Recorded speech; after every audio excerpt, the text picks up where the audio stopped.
Está falando de um dos maiores autores do Brasil, né? Que caiu aí no gosto de todos os brasileiros. Todo mundo em casa já assistiu as suas histórias, já acompanhou, já esperou por um final de uma novela ansiosamente. Mas, de repente, a gente não conhece a história por trás desse grande autor, né? Que começou lá em Pernambuco, criança, pequenininho, de uma infância difícil, né, Aguinaldo? Eu nasci numa família que era uma família... Não é que fosse uma família pobre, mas era uma família remediada. Ela tinha... Meu pai trabalhava num posto de gasolina. Meu pai era uma espécie de gerente desse posto de gasolina. E, claro, nossa família era uma família apenas remediada. Minha mãe era uma mulher humilde também. E o meu pai decidiu que ia cuidar da minha educação. Então, ele começou a me colocar na melhor escola particular que tinha na cidade, onde eu vivia, que era Carpina, né? E que era cara. Eu nunca soube como é que ele conseguia pagar os meus estudos. E isso me deu uma bagagem, né, de ensino, de cultura, tudo isso. E eu já soube que ele tem um talento, gente, para datilografar. Quando eu era jornalista na redação do Globo, nos anos 70, faltava luz, a luz faltava muitas vezes, a energia elétrica faltava e apagavam as luzes todas. E eu continuava escrevendo no escuro, porque eu não olho as teclas para escrever, entendeu? E aí escrevi um livro. E depois escrevi um segundo. Por causa desse livro, eu fui trabalhar num jornal chamado Última Hora, lá no Recife. E foi aí que eu comecei a me interessar por assuntos policiais. Um belo dia, o telefone tocou na minha casa e era o Daniel Filho.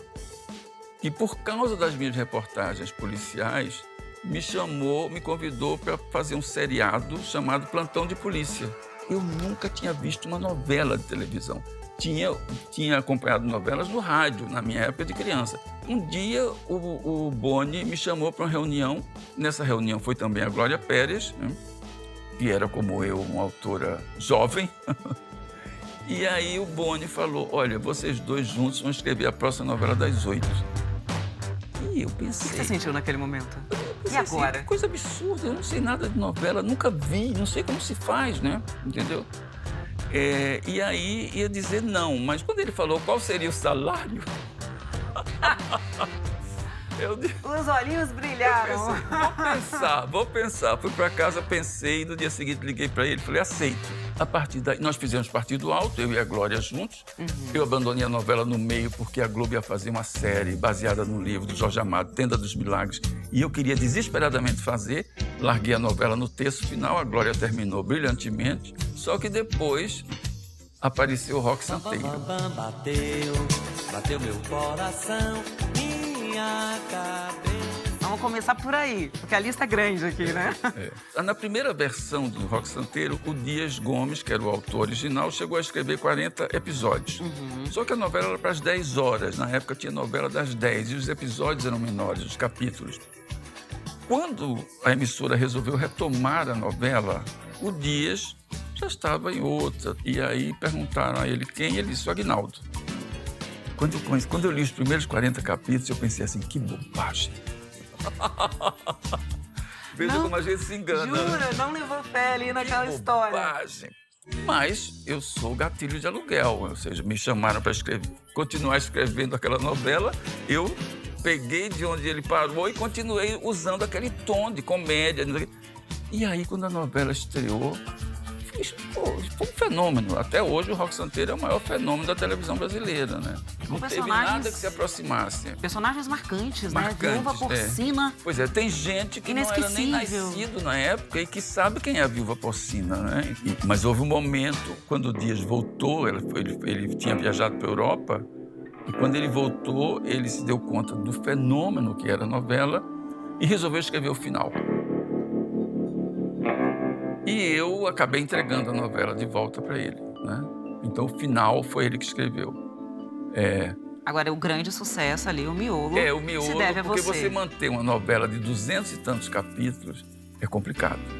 Por que Rock Santeiro virou esse fenômeno de audiência? Eu acho que é porque ela, assim, embora fosse uma comédia, né, como eu falei, uma bobagem, na verdade, ela tinha uma característica que foi o que prevaleceu. Ela era muito brasileira e as pessoas se identificaram com aquele universo. Como que você viu a a interpretação da Regina Duarte ali na pele da viúva porcina inesquecível. Não, é muito engraçado porque a Regina, ela vinha de vários... Ela era a namoradinha do Brasil. Ela vinha de vários personagens, assim, meio doces, meio românticos, não sei o quê. E quando chamaram a Regina para fazer a viúva porcina, né, tiveram que arrancar aquela viúva porcina de dentro da Regina. Ela estava lá, né? Só que a Regina não sabia.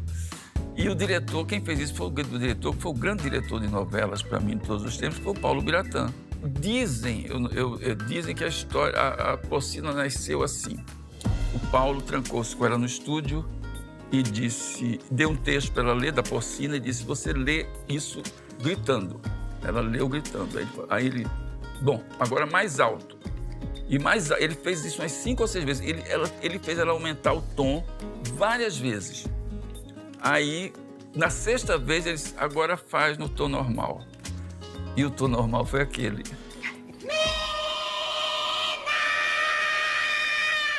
Ai, desgraçada! Estridente, né? É incrível, né? Quer dizer, ele conseguiu arrancar aquela mulher de dentro da pessoa mais inesperada, que era a Regina Duarte. E ela deixou um recado pra você. É mesmo? Vamos ver? Vamos assistir. O Aguinaldo Silva tem uma sabedoria extraordinária para traduzir o tom do ser humano popular brasileiro. A porcina foi a personagem popular, porta-bandeira da alegria com quem eu mais me diverti na vida, além de ser campeã disparada de preferência do público de telenovela. Parabéns, Aguinaldo, pela grandeza com que você vem criando a sua obra e a minha gratidão eterna pela porcina.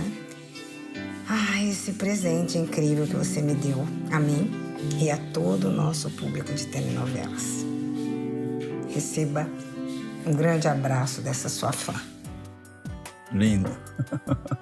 Um presente Muito mesmo, bonito. né? Pra todo mundo, né? Pra todos nós, como ela falou. Isso. Agora não dá pra falar de Viúva Porcina sem falar de Senhorzinho Malta, Olha, isso aqui tá muito bom, isso aqui tá bom demais. Olha que tá aqui. né? O Lima, realmente... Você sabe que foi o ator com que eu mais trabalhei, né? Eu fiz 9 trabalhos com o Lima. Com o Lima Duarte? É. O Zé Maia, por exemplo, eu fiz 7, mas o Lima é o campeão. O Senhorzinho Malta era muito vaidoso. Como que você definiria Senhorzinho Malta? O Senhorzinho Malta Eu era... já tava aqui fazendo assim com o pulso, ó.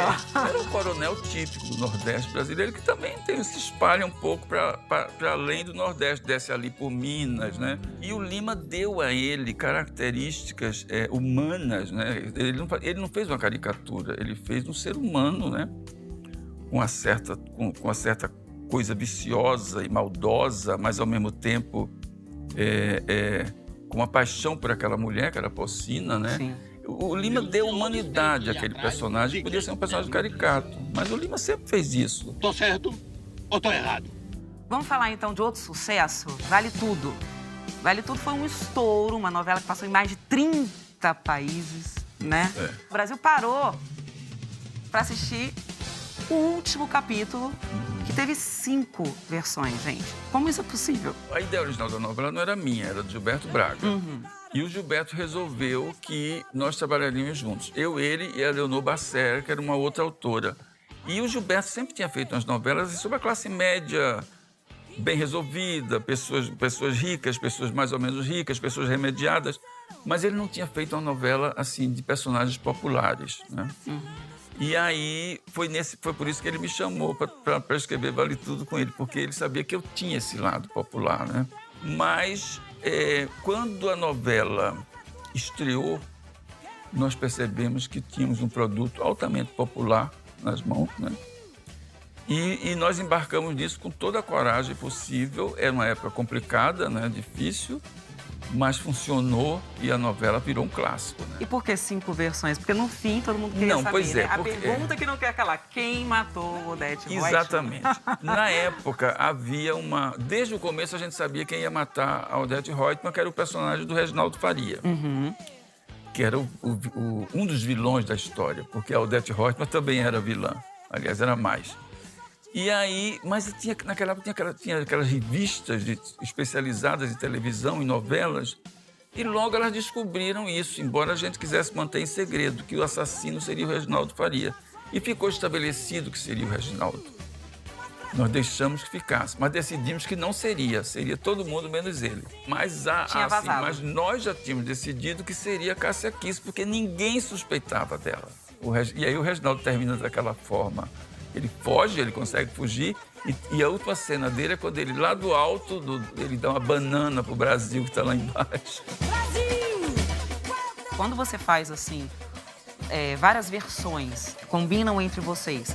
Porque na época, os atores comentavam, eu não sei, nem a gente sabe. De fato, eles não sabiam. A cena foi gravada em absoluto segredo, um mínimo de pessoas participou, claro. A Beatriz Segal e a Cássia Kiss, lógico, sabiam, porque elas gravaram a cena, mas as cenas todas foram gravadas.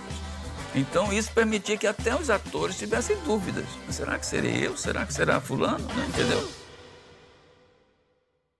Vamos mudar de cenário, então, já que você falou Tieta, né?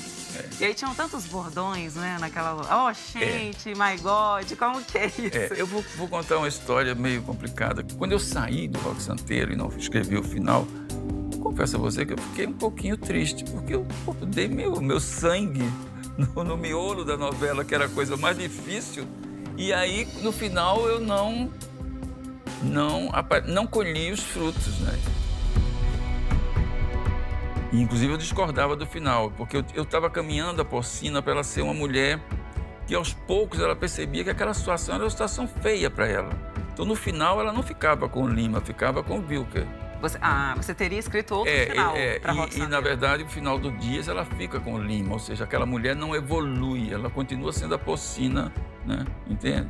Mas eu achava que a Porcina devia ter tido uma caminhada, um progresso na história. Ou seja, aquela mulher alienada, interesseira, não sei o quê, ela aos poucos ir tomando consciência da condição dela de mulher e achar que aquilo não era bom para ela. E isso não aconteceu porque a novela não chegou a esse ponto. Mas tudo bem. Sim. Mas o fato é que eu fiquei triste. E aí, quando me chamaram para escrever Tieta, aí eu disse, é agora. Vem, meu amor, vem com calor. E aí, quando eu disse, ótimo, aceito, disseram assim, só tem um detalhe, você tem que entregar a sinopse em 30 dias. Ou seja, do momento em que me chamaram para escrever Tieta, ao momento em que eu entreguei os 6 primeiros capítulos, eu tive só 2 meses. Foi uma loucura, mas aí foi a novela que eu percebi que, a partir dessa novela, as pessoas vão realmente considerar que eu sou um autor de novelas. Tieta não foi feita da costela de Adão. A gente teve em Tieta uma vilã inesquecível, né? Joana Fon, Isso. inesquecível perpétua. Ela foi uma escolha sua? Escolha minha, que seria, as 1000 vezes seria ela, foi a Beth Faria. Né? A Beth Faria como Tieta, sabe? Já era um nome pensado desde o início?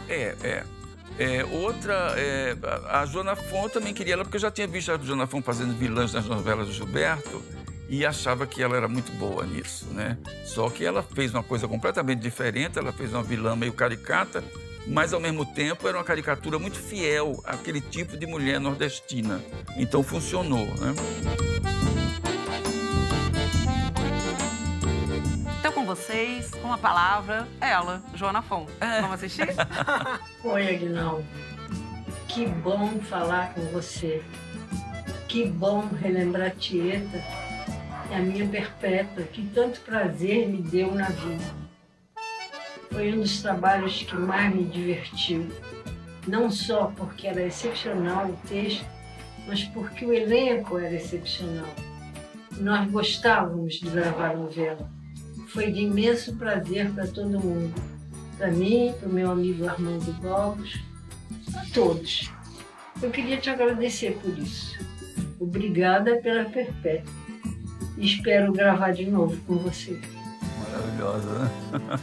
As pessoas amam a Perpétua, ou seja, isso por causa do trabalho dos atores, né? Porque ela podia transformar a Perpétua numa mulher odiosa, né? Mas não, ela soube dar um tom ao personagem que fez com que as pessoas gostassem dela. E abraçassem. Mesmo condenando o que ela fazia, mas gostam dela. Ai, ai, ai, ai, meu